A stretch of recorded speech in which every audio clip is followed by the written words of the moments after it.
Okay, big news out of Augusta. Mason Short, who's not short, of course, commits to Georgia. It's another good get for the Dogs. Here's Kirby with Mason, and look, this is a get for Georgia.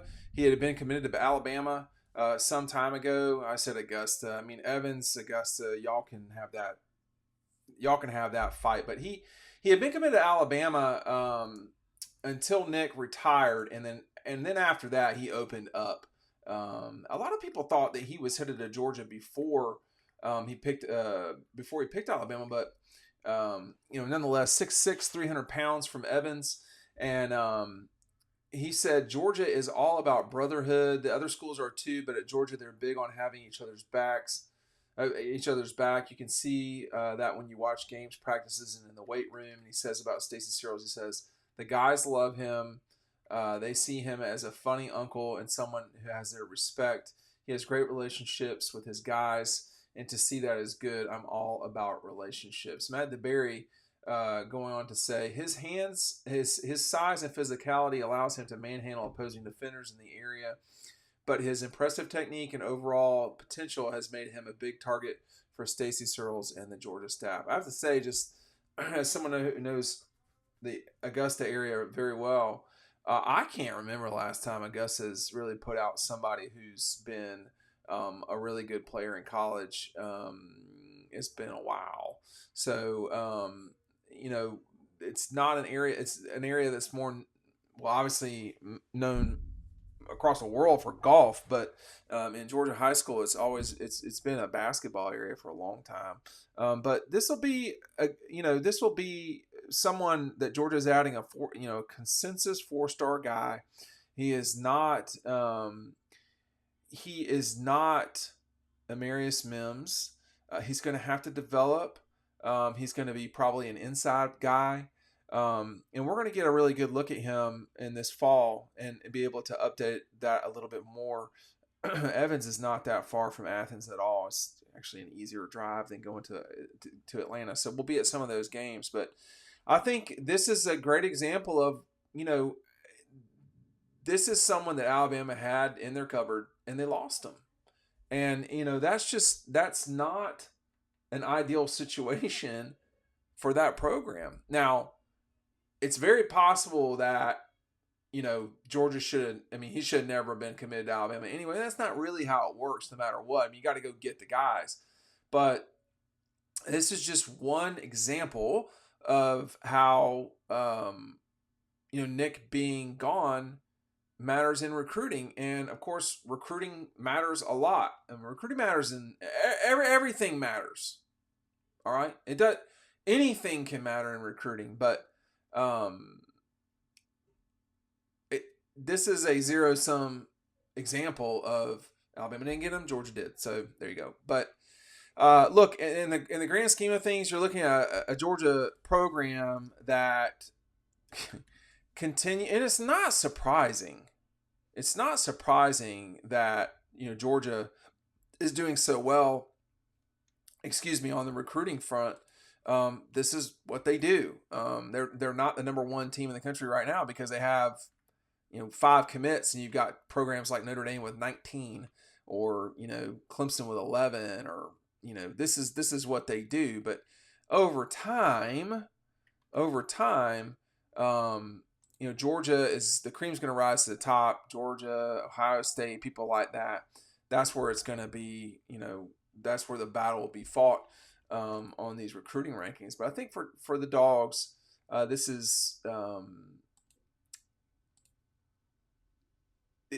logical conclusion of what was going to happen with Mason Short, if you ask me. I mean, it's only their 6th commitment.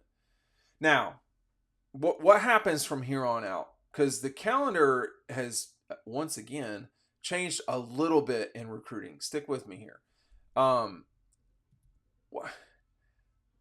What we don't totally know in all of this is what the ramifications of the college football playoff being so important in December, the signing, all these things that are sort of hovering around.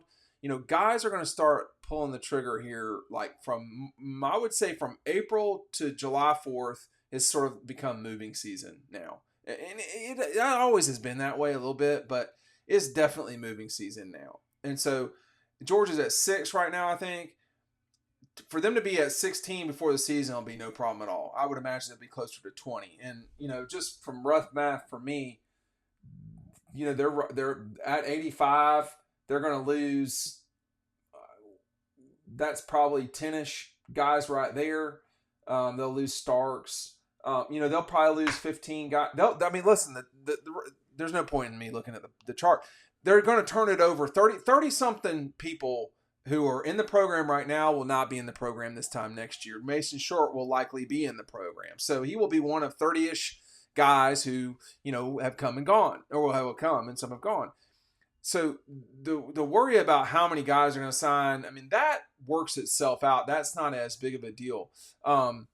That someone, that you're grabbing somebody that had been committed to Nick at Alabama, that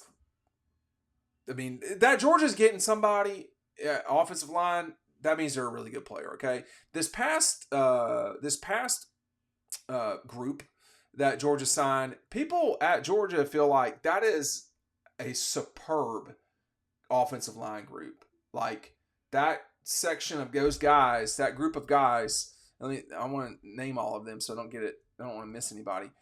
That group of guys could be a very good basis for what the future will be on the offensive line. Now, I'll say this too. Like if you look at this year's offensive line, who will start. So it'll be Truss, Ratledge, probably, we don't totally know. Truss, Ratledge, Green, will Freeling start, will Felcher. So they're all in different classes. So that's what happens. But, you've got Calhoun. If you're not seeing Calhoun, he's something else.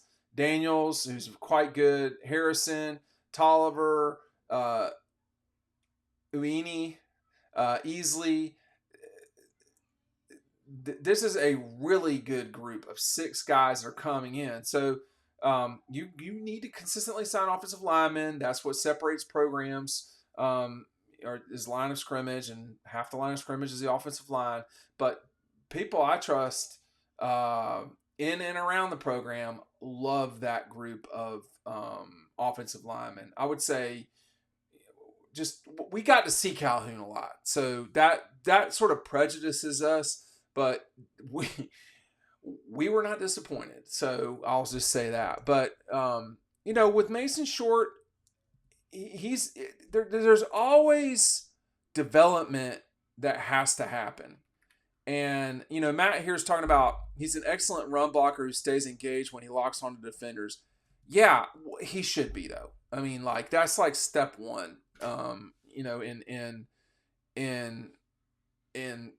If you're a SEC offensive lineman, you should be killing your high school opponents. And, when you go see, go way back to John Theus or Amarius Mims or, Andrew Thomas or Jamari. They were killing people. But Ben Jones, David Andrews didn't so much kill people as they just could not get around him. So that's like the minimum. And what will be more difficult is what happens when, Jordan Davis is across from you, or, right now, Nazir or Warren Brinson or Jalen Carter or Trayvon Walker. That's what you're dealing with in the SEC. You're dealing with Trayvon Walker being across from you, and then a play later, it's Jordan. So you ain't this pancake machine. No, that doesn't happen in this league. Like, you're not pancaking guys.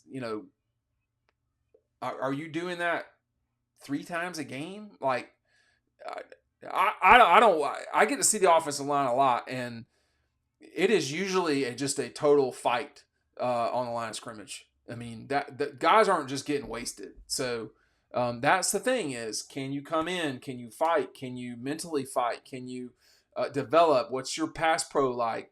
There's so much stuff, and you're talking about a 17-year-old, 18-year-old body that's going to be going up against 21, 22-year-old, and in some cases 23-year-old men. And it's just a different game. That's why these guys need time. but he's a top 200 prospect. Nothing shabby at all. Not at all. But Georgia picking up Mason Short today from Evans. And Evans is Augusta. I mean, like if we're gonna be so specific, that's maybe more for Richmond and Evans to fight about as counties, but out of Augusta. Thanks for watching.